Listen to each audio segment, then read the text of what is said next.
Hola a todos los amigos de Filosofía Apuntes, estamos con Avicena y su texto sobre la teología. Hace mucho que no hemos visto en este blog las teorías teológicas desde que terminamos las obras de San Agustín de Hipona. Esta vez veremos a Avicena, quien era un musulmán, dando explicaciones a los conceptos teológicos de su tiempo. Es un texto relativamente corto, que va por definiciones de cada palabra. De hecho, pareciera ser que el libro es una especie de entrevista que ha sido hecha a Avicena.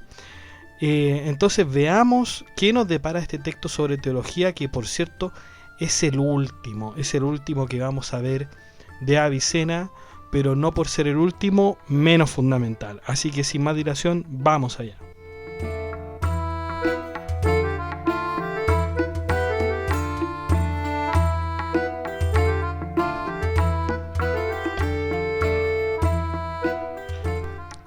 Bueno, primero comenzamos sobre la naturaleza de Dios, el ser necesario. Los seres tienen razones y no razones para existir. Si tienen razones, son seres contingentes, y si no tienen razones, entonces es un ser necesario. O sea, cuando hablamos de seres que no tienen razones para existir, entonces estamos hablando de un ser necesario. De hecho, ni siquiera estamos hablando de seres, sino que de un ser necesario. Los contingentes siempre tienen una razón para existir porque tienen una causa eficiente, un creador que los hace existir. En otras palabras, cada cosa que es contingente es creada. Los seres contingentes son compuestos y por lo tanto tienen partes. Sin embargo, esto nos llevaría a considerar una cadena infinita de seres que van existiendo sin límite. Pues, si un ser es contingente, significa al mismo tiempo que había otro ser contingente antes de él. Por lo tanto, el ser contingente tiene término o comienzo, si se lo toma por otro lado. Y este comienzo, ¿en dónde lo va a tener? En el ser necesario. En el ser necesario. La unicidad de Dios. El ser necesario no puede ser dos al mismo tiempo. Vamos a suponer que existen dos seres necesarios. Si los hubiese, entonces tendrían que ser diferentes y se tendrían que identificar con los demostrativos este y ese. Claro, este, el que está aquí, y ese, el que está allá. O sea, hay dos.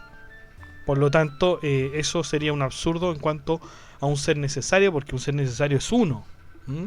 Para que la distinción ocurra, tendríamos que decir que estos seres son accidentales, pues la única manera para distinguir un ser de otro es a través de los accidentes. No obstante, si esto es así, ¿en qué se diferenciará un ser contingente que tiene accidentes con un ser necesario? Por supuesto que ninguna. Por lo tanto, el ser necesario no tiene accidentes y mucho menos puede ser dos los que tengan accidentes. Por lo tanto, no pueden haber dos seres necesarios, sino que solamente uno. ¿Ya? Y no hay ninguna diferencia porque el ser necesario no tiene accidentes. Lo que hace que un ser tenga diferencias es que tuviera efectivamente accidentes. Si dijéramos que existen dos dioses porque existen dos esencias distintas, entonces cometeríamos otro error, ya que para hacerlos distinguibles uno debe ser esencialmente compuesto, lo que lo haría ser parte. Y eso es una característica de los seres contingentes. Por lo tanto, lo que nos tiene que quedar muy claro acá es que Dios es uno. El ser necesario es uno. No puede ser dos porque ya siendo dos, uno tendría que ser contingente. Ya no podría ser necesario, sino que el otro ya es superfluo. La necesariedad siempre tiene una unidad. Vamos con lo siguiente. Dios no tiene causa. Recordando la teoría de la causalidad en Aristóteles, debemos decir que las causas de cada ser son 4. Además de esto, existe también una cierta internalidad y exterioridad causal en los seres. Ya dijimos que su causa no es externa y que su identidad no corresponde a una existencia activa, sino más bien a una quididad. Una quididad. que significa quiridad, esencia. Avicena introduce una nueva causa a las otras propuestas por Aristóteles. ¿Ven? Esto es lo que yo les decía, que Avicena no solamente se basa en la teoría aristotélica, sino que también contribuye a ella, añade más cosas. ¿Y cómo la llama Avicena esta causa? La causa receptiva, es decir, el lugar de cada ser que es necesario para existir. Es la causa que es necesaria para existir. Los seres contingentes necesitan un contenedor para existir, para tener una posición en la realidad. Como el ser necesario no tiene causas y nada lo contiene, sino que contiene a los demás, tampoco tiene una causa receptiva. Tampoco tiene una causa formal, ya que para tenerla necesitaría imperiosamente de materia. Y la materia es una característica de los seres que tienen accidentes, es decir, de los seres contingentes. Tampoco tiene causa final, debido a que esta es la perfección de la esencia de los seres contingentes. La causa final es necesaria para los seres, pero no para quien nada es necesario, pues ese es el ser necesario mismo. O sea, un ser necesario no necesita, valga la redundancia, de absolutamente nada. Y por lo tanto estas causas no lo involucrarían. Por otro lado, así como el ser necesario no tiene causa porque no tiene razones para existir, su causa externa no existiría en absoluto. Por lo tanto, no tiene causa.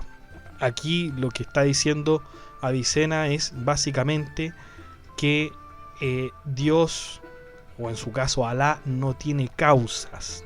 Nada lo ha causado. Los atributos de Dios.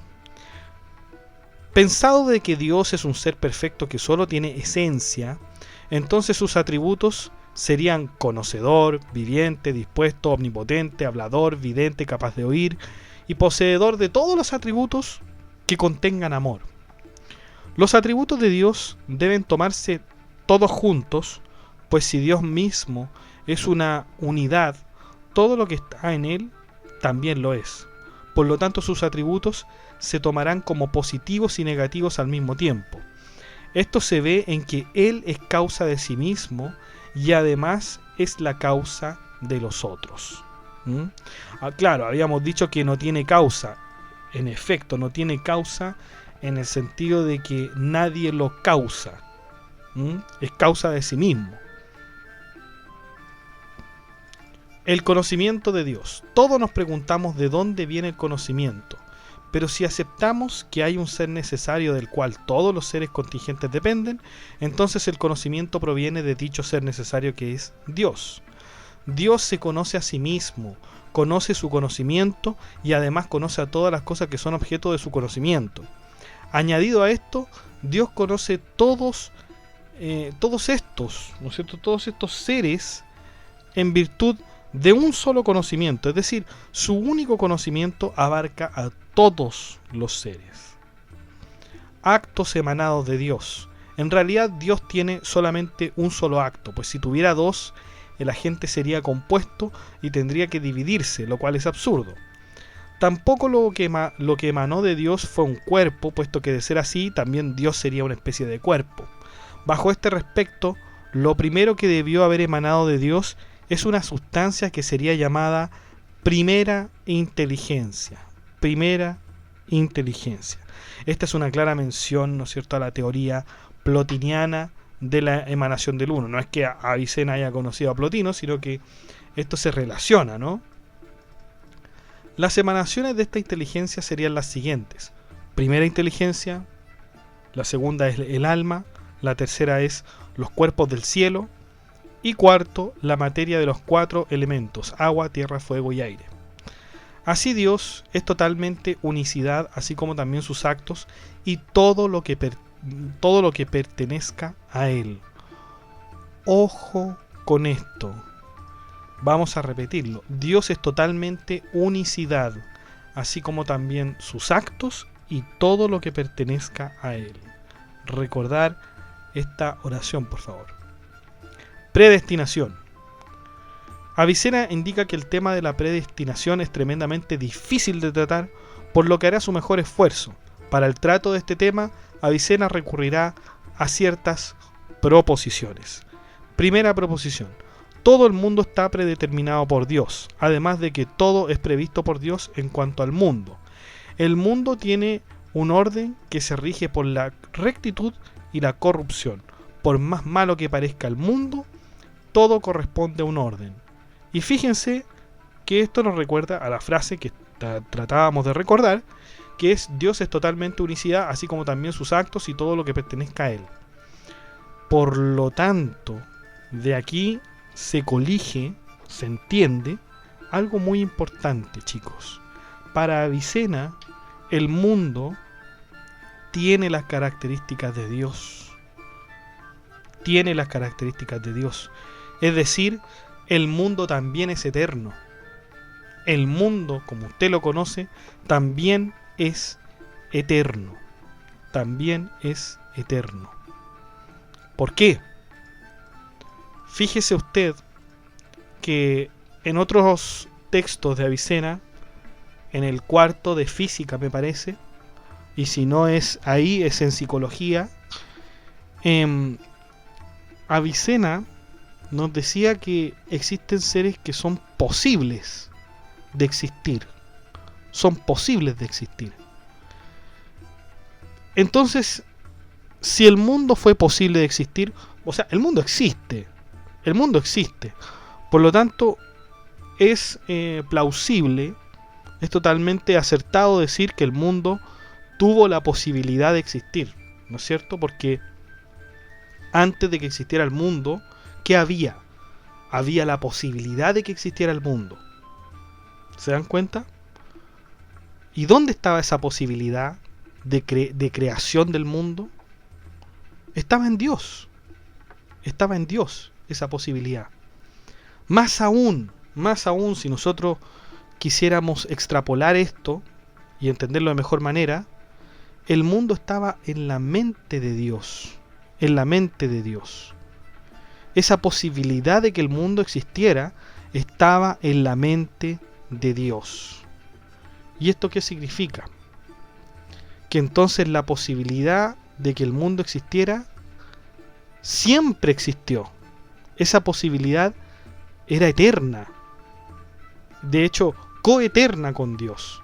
Porque Dios es infinito. Eso lo tenemos muy claro, ¿no es cierto? Dios es infinito. Y por lo tanto, su mente obviamente también es infinita. Y como la posibilidad estaba en la mente de Dios, entonces la posibilidad de que el mundo haya existido es coeterna con Dios. Y por lo tanto, esta posibilidad, ojo que estamos diciendo posibilidad porque sabemos que el mundo existe y que antes de que haya existido había posibilidad, hace que el mundo también haya sido coeterno con Dios. ¿Se dan cuenta? Porque no podríamos pensar que en un determinado momento, como en la discusión de Cicerón, ¿se acuerdan? O la discusión de San Agustín, de que en un determinado momento a Dios se le ocurrió hacer el mundo. El mundo siempre existió de manera coeterna. ¿Por qué? Porque estaba en la mente de Dios como posibilidad. Avicena va a ser tremendamente criticado por esta postura. Tremendamente criticado no solo por los filósofos cristianos, católicos, sino que también por sus mismos pares musulmanes. Sobre todo por el filósofo que vamos a ver luego de Avicena, que es Al-Ghazali, que va a ser tremendo crítico a la opinión de Avicena con respecto a la eternidad del mundo. Sin embargo, existirán otros filósofos que van a apoyar esta postura. ¿Quién, por ejemplo? El mismísimo Averroes. Averroes, que es un filósofo posterior a Avicena y que también era crítico, posterior a Al-Ghazali, y que también era crítico más encima a Al-Ghazali.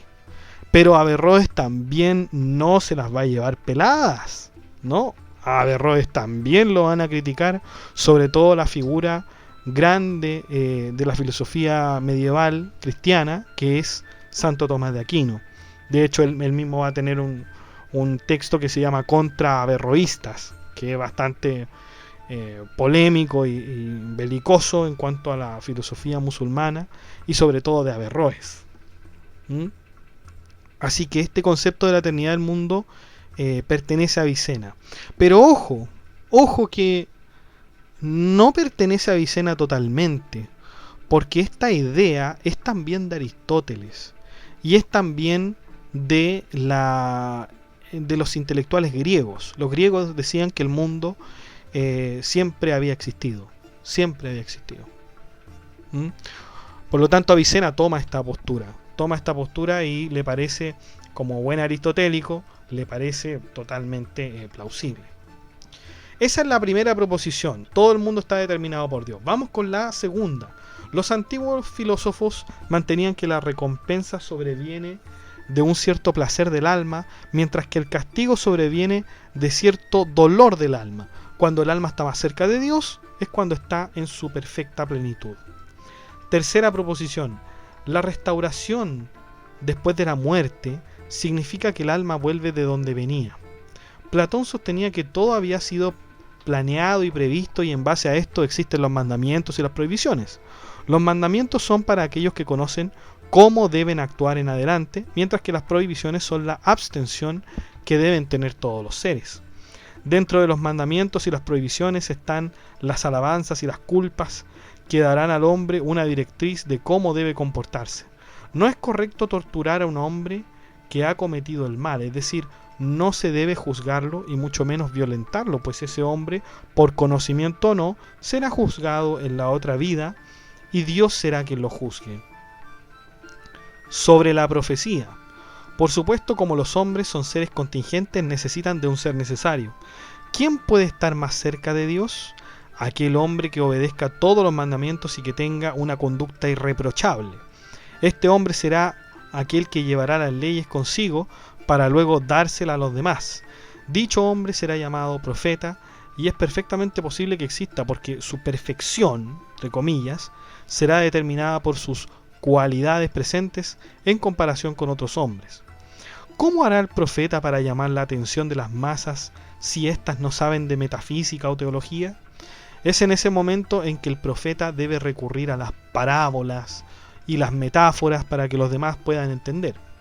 Debe cuidarse de los hombres obstinados que no quieran escuchar la palabra de Dios, y por eso el profeta debe decidir cuál de las ciudades será la más apropiada para cumplir las leyes que con su vida debe cuidar a toda costa para mantener las palabras del ser necesario. Esta figura del profeta no la habíamos visto, a excepción de Al-Farabi, pero no la habíamos visto en específico, ¿no?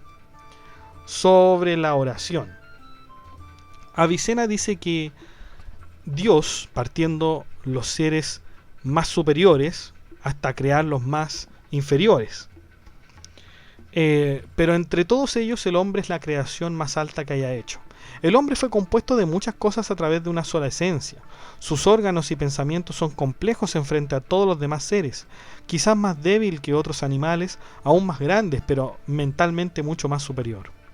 Si todo lo dicho es cierto, entonces el alma racional es muy superior al alma animal, que se dedica básicamente a la supervivencia del cuerpo. El propósito máximo del alma racional es esperar la revelación divina que le hará entender el Espíritu Divino. El alcance de este conocimiento se puede hacer a través del ejercicio de la razón o por medio de la intuición, como algunos hombres tienen esta capacidad, ¿no es cierto?, la capacidad de la intuición. No obstante, si el hombre no tiene conocimiento de la razón, ni siquiera podrá tener intuición. Por lo tanto, es necesario que el hombre tenga al menos un conocimiento racional. Esto quiere decir que entre razón e intuición, Avicena nos dice que para que la intuición exista, el hombre debe tener conocimientos racionales. La función peculiar del alma humana es el conocimiento y la percepción, que a su vez tiene múltiples funciones. Entre ellas está la oración, que consiste en reconocer al ser necesario en toda su pureza y comando. Como dice el Corán, a él pertenece la creación y el mandamiento. Corán 8:52. Quien no reza está ignorando la superioridad del Ser Supremo y por lo tanto sería considerado un mentiroso y un indiferente a las maravillas que Dios creó. La forma exterior y la verdad interior de la oración. Existen dos partes en la oración, una exterior e interior. La exterior tiene que ver con la prescripción de la ley religiosa, además de la imposición o la obligación del hombre a realizar el salat, que es la posición física de los musulmanes para comenzar a orar. Y bueno, ahí hacer la fundación de la fe diciendo: no hay fe en aquel que no hace el salat y no hay fe en quien no es fiel.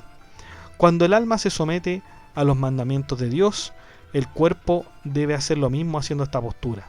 Las bestias no están favorecidas con la gloria de Dios, ya que éstas están exentas del juicio al no poder tener la palabra de Dios. Tampoco buscan la recompensa divina. Sin embargo, el hombre sí tiene la capacidad para pronunciar la palabra de Dios, por lo tanto, el hombre tiene la responsabilidad de someterse corporal y espiritualmente a Dios. La parte interior de la oración tiene que ver con los pensamientos más puros y espirituales. Como Dios no está en el mundo de manera física, al hombre solo le queda la oración para tener una cercanía con Él.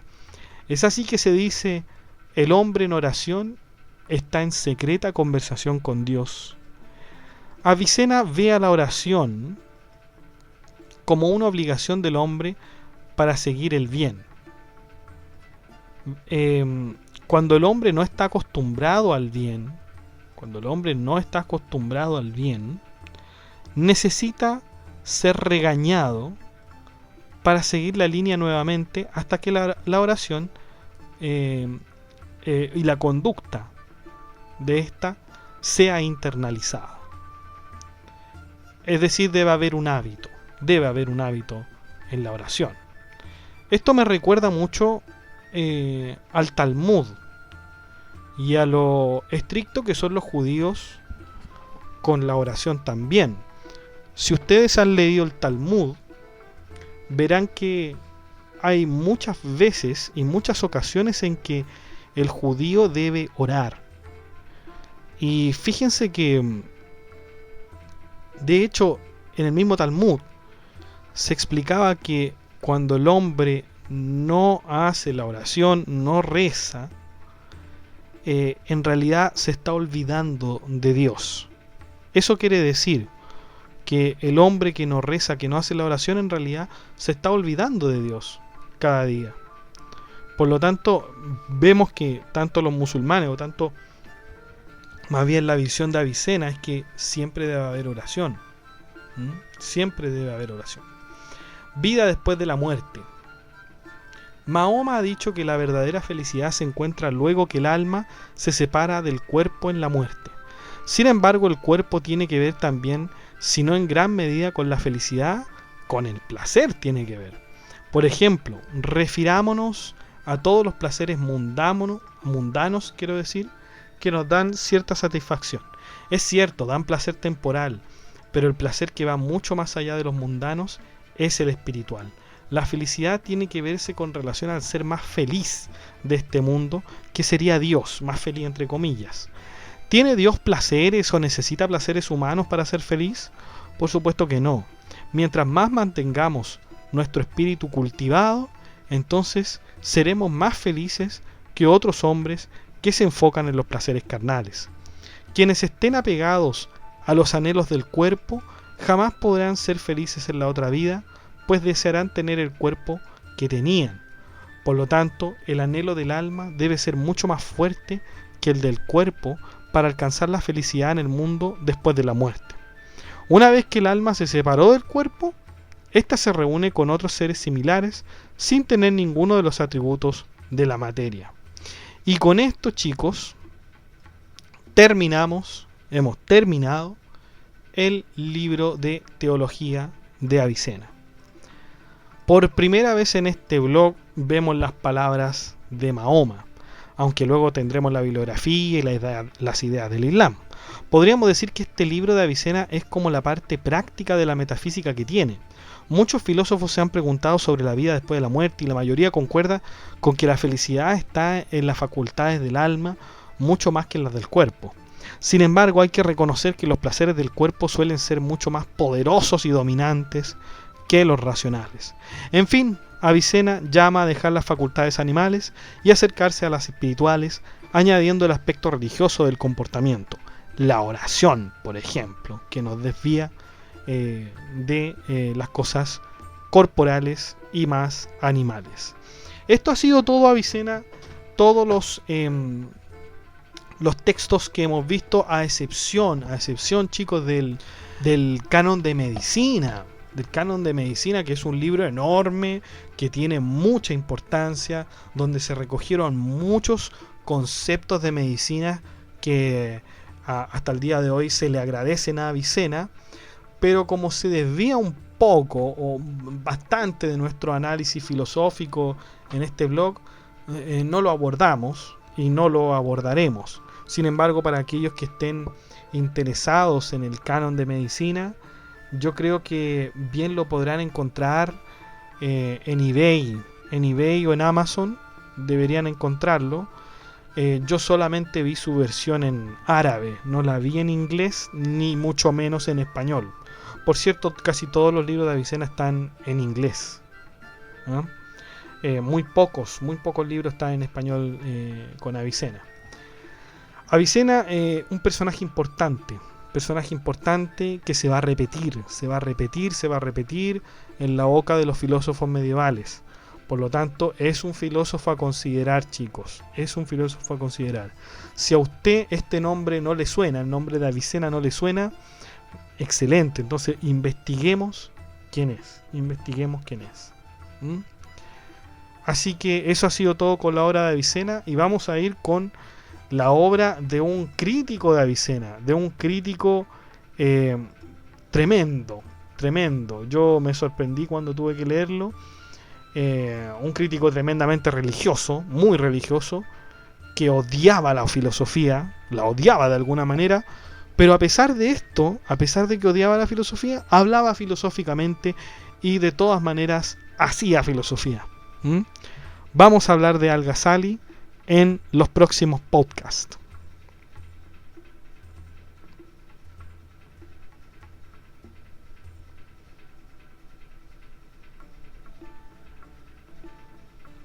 Bueno, chicos, y eso ha sido todo. Si le ha gustado el podcast, dé like, comente, comparta, suscríbase, acceda al blog que está en la descripción del video.